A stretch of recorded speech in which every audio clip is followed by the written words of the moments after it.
All righty. So George Washington served 2 terms in office um, and solved many of our nation's problems. Washington himself had planned on spending only 1 term, 1 4-year term in office. But towards the end of that first 4-year term, his advisors, both Jefferson and Hamilton and others, persuaded him to run for a second term in office as well, because he was doing such a good job at solving our nation's problems. Washington, even though after the 4 years he wanted to go back to Mount Vernon, he wanted to go back to being a farmer, he loved being a farmer, he again put the interest of the nation above his own personal interest and above his own personal desires, and agreed to serve a second 4-year term.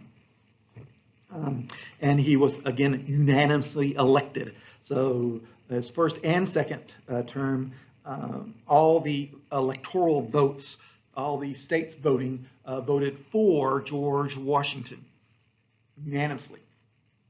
In fact, he's the only president to get a unanimous vote, electoral vote. But towards the end of his second term, Washington said, you know, I've served 8 years, I've served 2 terms. That's enough for any man. I'm going back to being a farmer. I'm leaving. I'm not going to run for a 3rd term. And I should note that's another example he set, another precedent he set. So Washington only served 2 terms, and so future presidents would only serve 2 terms in office as well. No matter how popular they were, they would only serve 2 terms. That tradition, that example, was not broken until 1940, when Franklin Delano Roosevelt, during the Great Depression and lead up to World War II, decides that his leadership of the nation is so important that he decides to run for a 3rd and then eventually a 4th term. However, almost immediately after Roosevelt dies in office, the new president takes over, Congress sends around to the state a constitutional amendment to make sure that no other president can serve more than 2 terms in office. So great, so awesome is George Washington's example. So highly was he thought of that 140 years after he died, when someone broke his example, Congress goes and the states go back and change the Constitution so no one else can break his example. That's how sort of tells you how important George Washington was to history. Now, towards the end of his second term, he published sort of a farewell address saying, goodbye, I'm leaving. And he basically saying, thank you, Americans, for allowing me to be your chief executive for these years. I love my country, I love you. And he also offered some advice, basically called the 3 don'ts. Basically, he said, don't have too much debt, don't have permanent alliances, and don't have political parties. So don't have too much debt. So Washington was very concerned and had, of course, been very concerned about the national debt. Fortunately, of course, during his administration, Alexander Hamilton had come up with this problem to solve the national debt issue, and it put the money supply on a good, firm basis. So Washington wanted to make sure that the nation would continue to have a good money supply, money that was worth something, and that would serve the United States for a long time. So he advised Americans, don't have too much debt. We're paying off the one we have now, so let's not run up the debt. Second, don't have permanent alliances. That is, don't become involved in the affairs of other nations that are going to get you dragged into their wars. So it's okay from time to time, he basically said, to have, to make friends here and there, but don't basically like have one friend and says, we're going to support you no matter what you do, because then if they get involved in war, America gets involved in the war. So don't have permanent alliances. And Americans would take his advice. basically all the way up until the end of World War II. And also he says, don't have political parties. Which is interesting because even as Washington was leaving office, the United States was creating two political parties. However, the political parties Washington knew were not our political parties. The only political parties Washington knew about was really the ones in England. And in England, political parties existed to suck up to the king. They basically existed to get money and favors from the king for themselves and their party members. So their political parties in England really weren't designed to basically lead the nation to do something. They were basically just there to get stuff for themselves. And so Washington says, don't have political parties. And when he says that, some Americans will say, oh, we disobey his advice. But in reality, our political parties are a lot different than the English political parties were. Hopefully, as we've learned, they exist, for several different reasons, including, of course, to set the policy agenda, that is, to sort of lead Americans to where our nation should be going, and, of course, to recruit candidates to run for public office, to serve the public, which is, of course, a good thing. So there are several good things our political parties do that the English political parties didn't. So having delivered his farewell address, Washington bows out of American politics. So the two political parties that were sort of forming during this time were the Federalists. And the Federalists wanted a strong national government. They had lived under the Articles of Confederation. They had seen what a weak national government would do, and they'd seen all the problems they created. And so the Federalists, who of course at first had wanted this new strong constitution, now sort of joined together to form a political party to support this new constitution. So the Federalists wanted a strong national government, while another group wanted a weaker national government. These eventually called themselves the Democratic Republicans. At the time, they were just called Republicans, but they're not like our Republican parties now. So in fact, they're sort of different from both Democrats and Republicans today.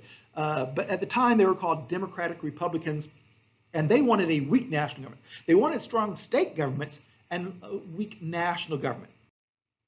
So these two political parties emerge, and basically, they also sort of emerge and coalesce and get around two different groups of people, two leaders, more or less. So the Federalists get around Alexander Hamilton and his vision for America. Meanwhile, the Democratic Republicans sort of gather around Thomas Jefferson and his vision for America. Interesting enough, these two men not only had different visions, when they closed their eyes, they had a dream about America, what America should be in the future. And not only had they had different dreams about what America should be in the future, they had different histories, they had different backgrounds that were really radical from each other. Thomas Jefferson grew up rich. His parents owned a large plantation in Virginia. He had grown up rich. He had grown up well educated. He had private tutors. He went to university in Virginia. He had a very good education. He had a good parent background who supported him. He had his parents and his relatives were rich. He inherited a large plantation. So life was pretty good for Thomas Jefferson. Jefferson also spoke rather quietly, and in some places sort of mumbled. It was very hard for him to hear. So he did not consider himself a very good public speaker. He was an excellent writer, however, as we know from the Declaration of Independence. And so when Jefferson closed his eyes and had a vision for America, his vision was basically for an agricultural America. His vision was basically for America as he grew up in, and that was basically an agricultural America with basically a lot of farms and people basically owning their own land, and people, working and growing crops, and then taking those crops and selling them overseas to make money. So Americans would be rich and prosperous, but they do that by using agriculture. That was his vision, sort of, and of course, in his vision, you really didn't need a national government. You needed more local governments and maybe state governments, because farming is sort of regional. It's different from place to place in America. In some areas, the ground is very fertile and grow a lot of different types of crops. In other areas, the soil is unique and can really only grow one type of crop. And so you don't need a government that's like 1,000 miles away from you trying to tell you how to farm, because they probably don't know anything about the soil. They probably don't know anything about your weather conditions. Now, your state government or your local government can probably know something about that. And that's why the Democratic Republicans under Jefferson favored strong state governments and strong local governments. They didn't really care about the national government that much, because they felt they couldn't really help farmers in much ways. That's one reason he was against the national bank, because, what does a national bank do? It doesn't really help farmers, can't really help grow crops. He was against taxes on things like whiskey and things like that because it hurt farmers. He was against any debt whatsoever, because, again, he sort of felt that hurt farmers. And also, he felt that taxes on things coming in from other countries should be low so that farmers could afford them. So he also favored a very strict interpretation of the Constitution, again, because he thought the national government could be weak. He thought, Congress, you really don't need to pass a lot of laws. The very minimum number of laws necessary is what you need to pass, basically. Meanwhile, on the other side, there's Alexander Hamilton. First of all, he grew up differently than TJ. And of course, Jefferson never gets his own play about him, unlike Hamilton. But Hamilton grows up basically dirt poor. And when I mean dirt poor, he grows up dirt poor in the Caribbean on a small island where his father had left the family when Hamilton's a very early age, and basically he eked out a living. His mother worked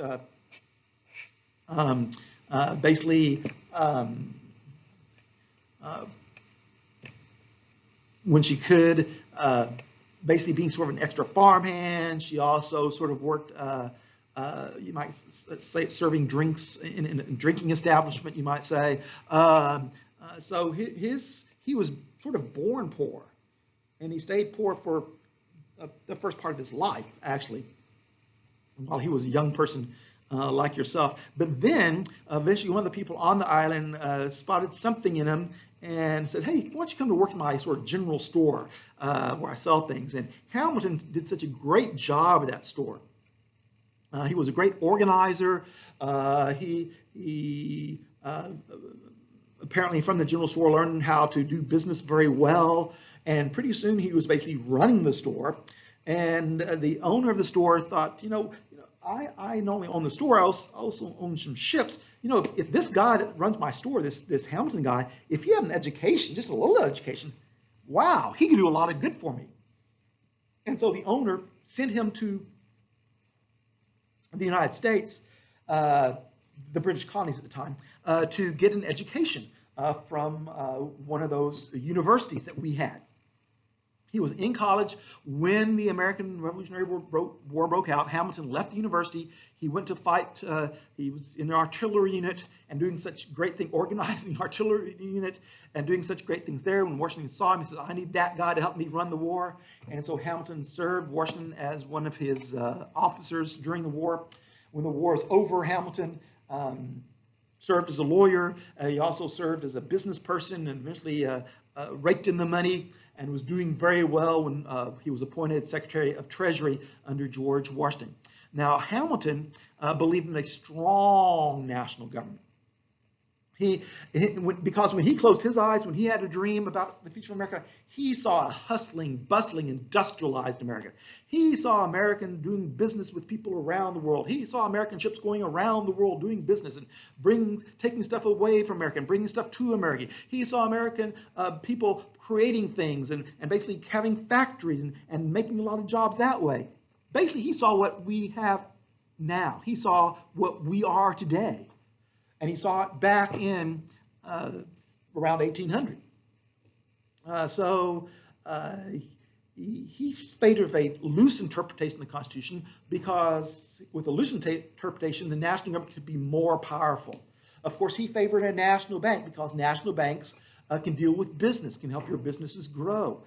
He supported excise tax. He supported taxes in the United States because with tax money that can help create a bigger United States government. The United States government can, for example, protect your businesses overseas, which creates, helps your businesses. He felt a national debt, at least some national debt, was good for the country because it sort of united the country and united businesses together. So basically everything that Jefferson was against, Hamilton was for, and vice versa. And so these two people became sort of the leaders of our first two political parties. And because of Hamilton's belief in a strong industrialized country, his sort of idol was England. So England was sort of becoming that industrialized country that he wanted America to be. Meanwhile, because France was still agricultural, that was sort of Jefferson's idol, so to speak. He sort of thought America should sort of follow along French lines.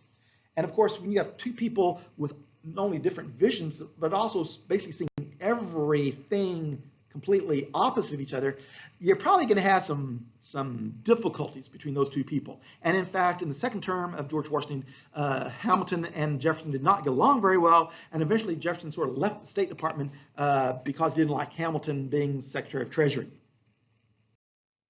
But nevertheless, Washington's leaving office, and now it's time to have an election.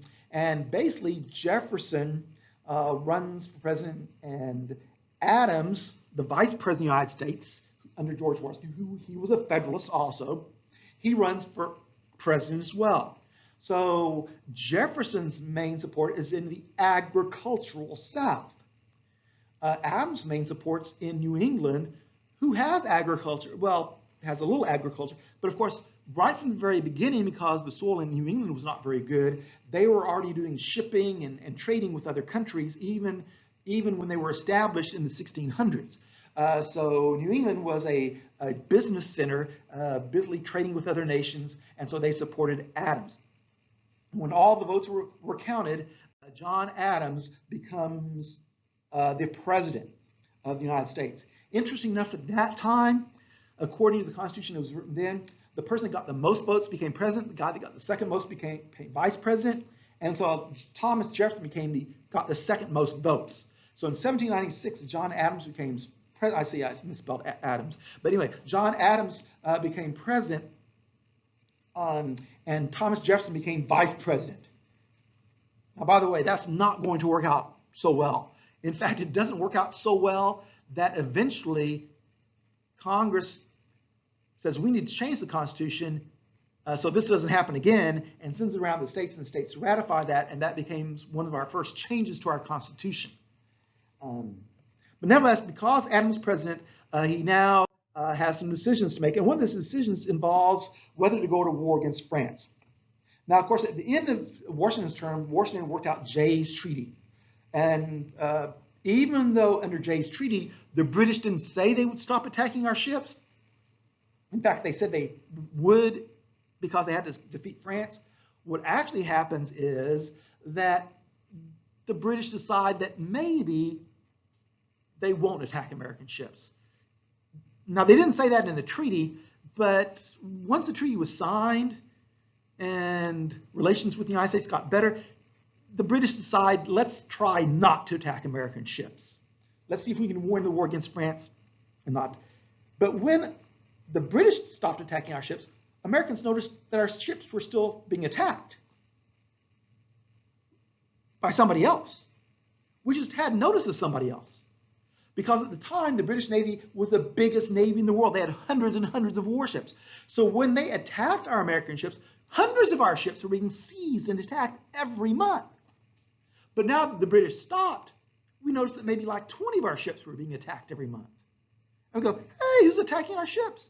And it turns out to be France.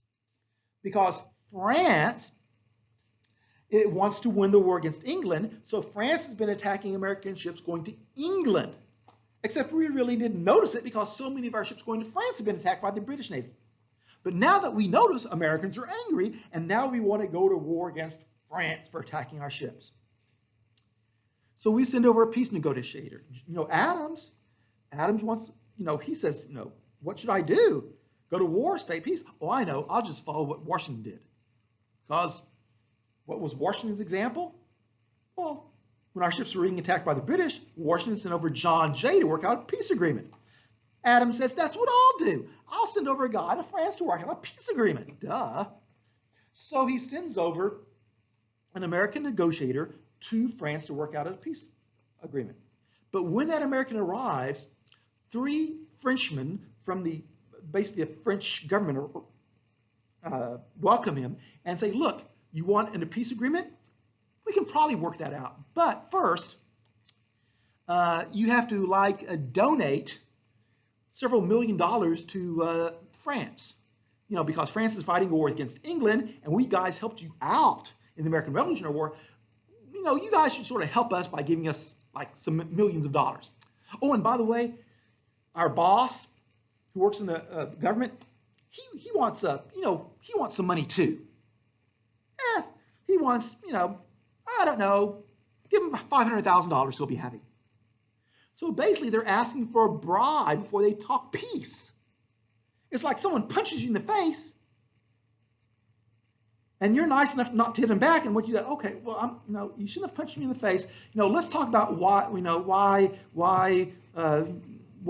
what you did is wrong. And the guy says, oh, you want to talk about me not hitting you again? Okay, pay me $50. What? I was being nice not to hit you back, and you want money? No. Of course, you're going to be really upset. And Americans were really upset when they got this report. Now, the negotiator sent the president back the report with names. When the president released this to the American public, he left out the French names, the actual people, and he just called them X, Y, and Z. So it became known as the X, Y, and Z affair. And now Americans were even more angry at France than they ever had been, and they really want war. Adams, he actually asked George Washington, who's at Mount Vernon, to sort of help get the army ready in case we have to fight. But again, sort of taking his cue off George Washington, he sends over another peace negotiator. And by this time, Napoleon Bonaparte's in power. And Napoleon Bonaparte welcomes the peace negotiator and works out a peace treaty called the Convention of 1800. And basically, the French apologize and say they won't attack our ships, and eventually they might even pay us for the ships they attack. So the Convention of 1800 keeps us out of a war, just like Jay's Treaty kept us out of a war. Now, George Washington had helped get the army ready for a battle or a war, but of course now the war is not coming, so Washington goes back to being a farmer.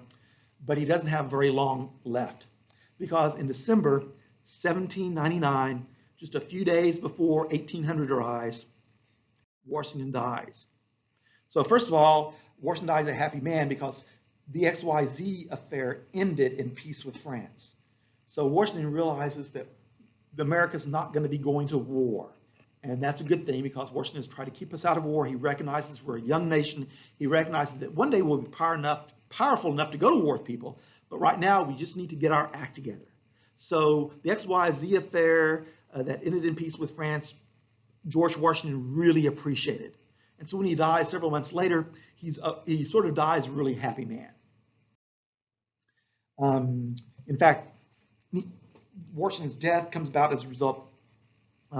He's back being a farmer, and Mount Vernon, by the way, is huge. So Washington goes out to one end of the farm, and it's at least a day's ride away from the main house. And while he's out, the weather turns bad, and it's raining, it's cold, and he should have come back immediately, but he doesn't. So he stays out there. So eventually, the next day when he comes back, he still has all these wet clothes or whatever, and he eventually arrives back at the Mount Vernon house, and he's not feeling very well. He goes to bed. The next day, he's really sick, and he's having trouble breathing. So they call in a doctor, and the doctor comes in from town. The doctor takes one look at him and says, he's a little sick. He calls for another doctor. That doctor gets there, calls for another doctor. That doctor gets there, calls for another doctor. And of course, one of the things that they have to be very careful, because this is George Washington, and they don't want to make a wrong diagnosis. They don't want to treat him poorly, because if they do, they might kill him, and then everyone will blame them for killing George Washington. So the last doctor that comes, Washington is really having trouble breathing. His throat's swollen, everything, and so this doctor has learned a new procedure in Europe, and it's basically you cut a little hole open in your throat below where the blockage is in the skin part area, and then you place a little straw or something there, and that way you can breathe. You can bypass whatever is blocking your throat, and you can still breathe. And eventually, when whatever's has blocked your throat goes away, then you take the little straw out, and the little hole heals itself. So he suggested doing that, but the other doctor said basically, "What, are you crazy? That's like experimental medicine. If we do it and he dies, they're going to blame us for killing him." Nuh-uh. And so basically they just sort of let him continue hardly breathing, and he breathes his last breath and dies. So Washington, of course, death was mourned by almost all Americans. They saw him as a national hero. In fact, he was really, to many Americans, a demigod. That is, they didn't think he was really God. I mean, they knew there was God, but they also knew he wasn't quite like them. He seemed to be above them in some ways. I mean, especially during the Revolutionary War, when he had almost nothing to work with, when at sometimes he really didn't even have an army to fight with, he never gave up, and so somehow pulled off some miracles during this time period, during the Revolutionary War. And somehow he outlasted the biggest army and navy in the world at the time, and helped secure American independence, which was in many people's estimation a miracle, what he had done during the war. And then, of course, after the war, he had not sought power. People would have rewarded him with anything, but instead he retired from the army and said, "Don't give me anything, I'm just going home and being a farmer." In other nations, when people have done something great for you, they either demanded money or demanded to be your leader. Washington didn't do any of that after the war. First, he put down that little rebellion that might have occurred. First, we know when the army was talking about, the officers were talking about going to Congress and sort of taking over, Washington goes, "No way, we're not going to do that." So he puts that down, and then he retires without asking for anything. And he goes back to being a farmer. And then when his nation needs him in the Constitutional Convention, he comes out of retirement and he helps write our Constitution. And then he goes back to being a farmer. And when our nation needs to be our first chief executive, he comes out of retirement and becomes our first president and helps solve most of our problems that we had at the time. So Americans were extremely saddened to hear about Washington's death.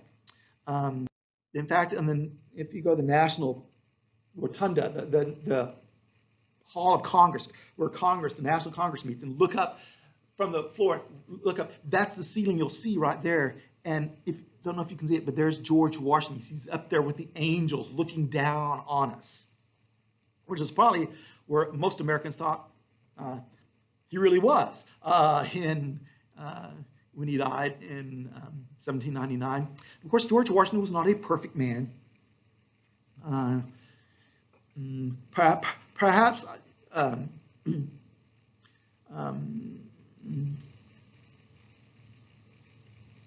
his greatest fault, I guess, people today would say, that he owned slaves. He of course was born into the system. He inherited some land and some slaves from his father when the father died, and he grew up. And then, of course, he married Martha Washington, and she had brought in more slaves, and of course, he had gotten more and more land. And even though he had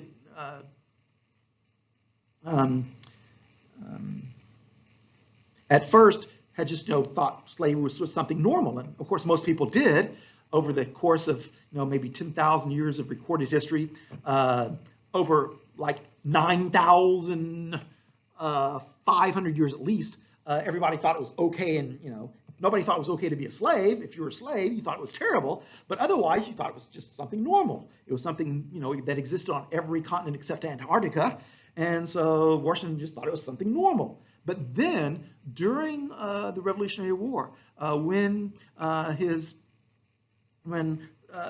some of the slaves were sent to join the army, and some of the slaves were actually freed to join the army, Washington saw how well they fought and got to know them on not as a boss employee thing, not as a master slave thing, but sort of as a general, they're your troops, and you're concerned about your troops. And he saw how well they fought and how well they could obey orders, and how well they could not only follow orders, but also when things didn't go according to orders, how well they could think on their own and how well they could adapt to the battlefield. Washington began to change his mind about slavery. And so by the end of his life, he was thinking schemes. Now during his presidency, several people had written him saying, maybe you should ask Congress to do away with slavery. During this time period, many northern states were doing away with slavery, many southern states were thinking about doing slavery. And Washington said, well, I don't really comment on those things, and he really didn't. There are several issues of the day, and he really never took a position because he felt the president's job was simply to enforce the law that Congress passed. It was Congress's law to make the law. It was Congress's job to make the law and to do what the American people wanted, and it was his job to enforce the law that Congress made. So, interesting enough, unlike today's presidents who basically comment on almost everything, Washington didn't comment on very much. And so he didn't feel like, as president, it was his position to actually tell Congress what they should do. But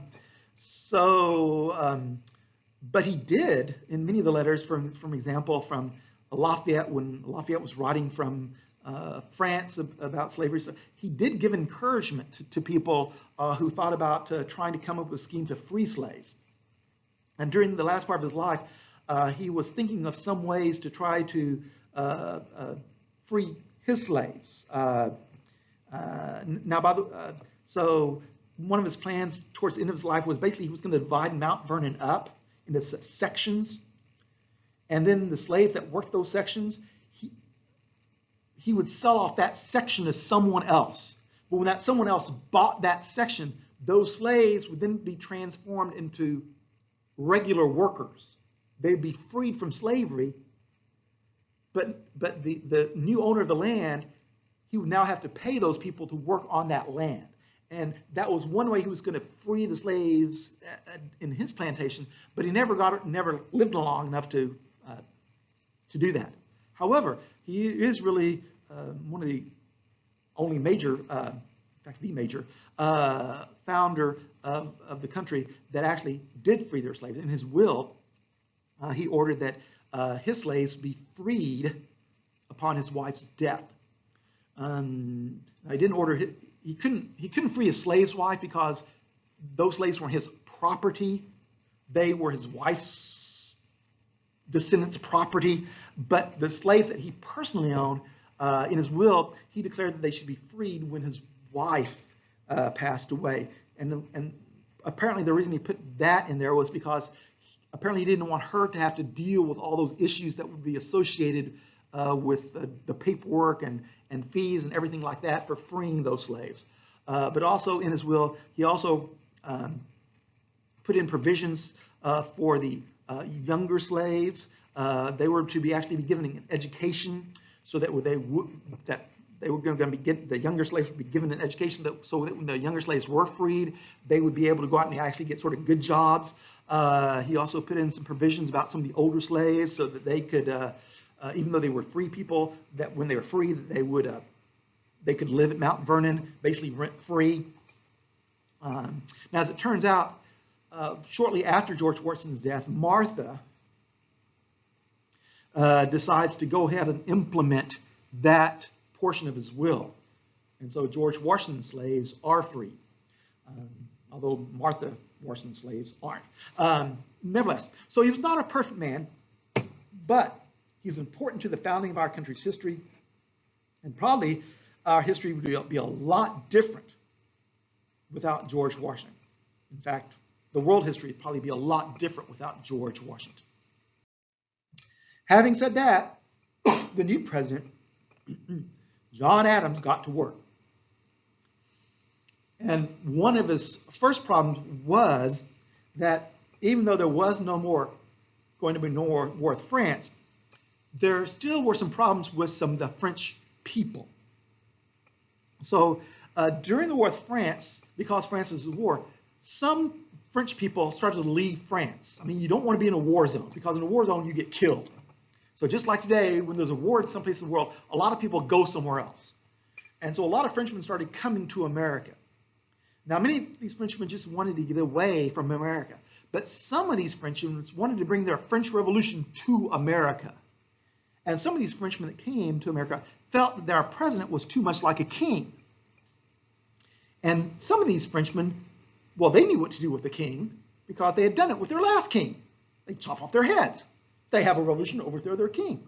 So some of these Frenchmen were actually trying to bring the revolution that the French started to America, and in fact overturn the American government in some ways.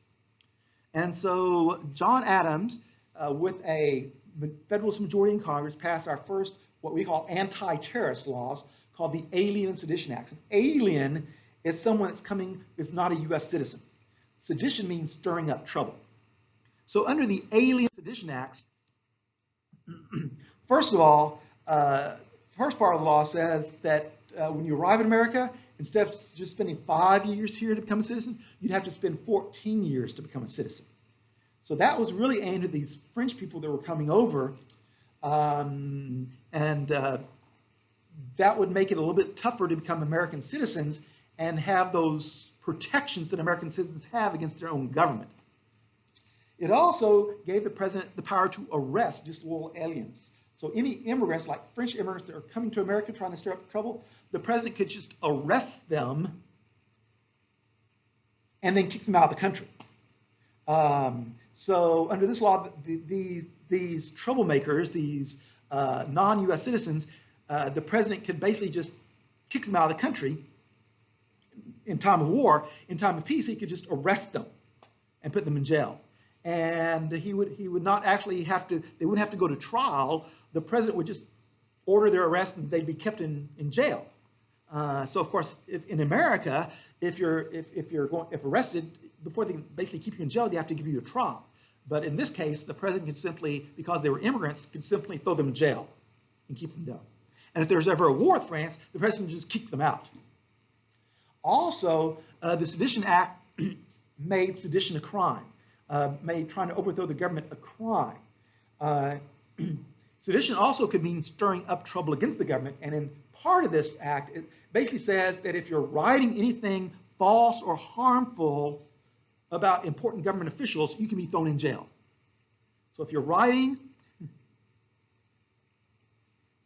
or saying anything false or harmful about official government employees, like the president, vice president, members of Congress, you can be thrown in jail.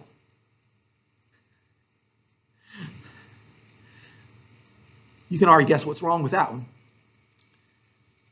Because if that was legal, constitutional, probably about 99% of Americans would be in jail right now. Because regardless of whether you're Republican or Democrat or whatever, most Americans say something negative, harmful, and probably false about most government officials a lot of the time, because that's just our right as Americans. That freedom of speech thing in the Constitution, we use all the time.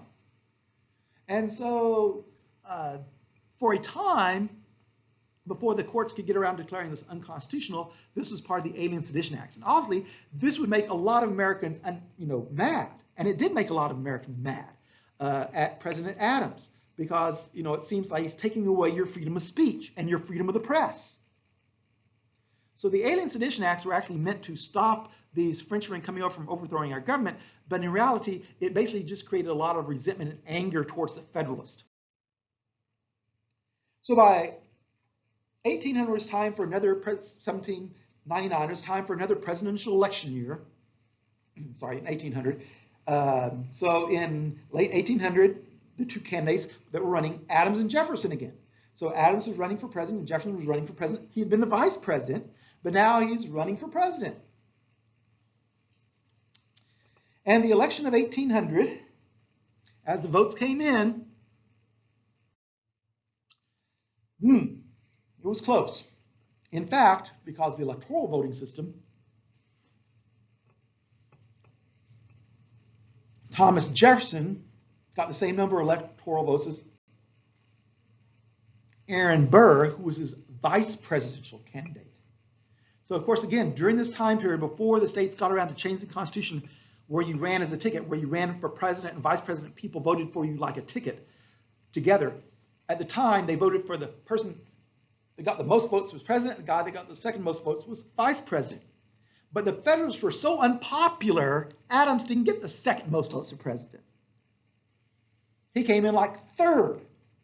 And so that meant that Thomas Jefferson had 73 votes and Aaron Burr had 73 votes. And good old John Adams had 65 votes. And another guy, Pinckney, had 64. So in the event of a tie, Congress decides who's going to be winners.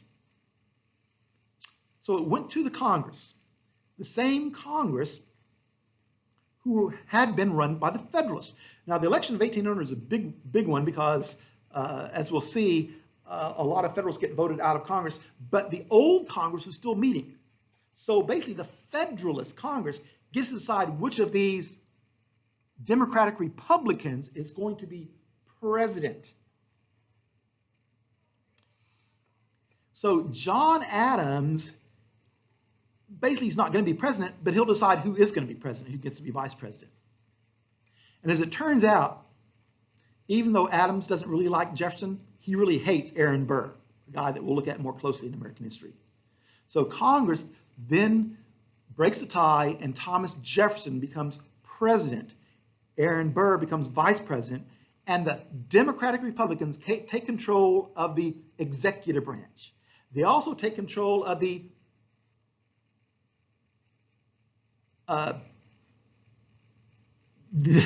legislative branch. They take control of Congress. In what's called the election of 1800, it's also called the Revolution of 1800.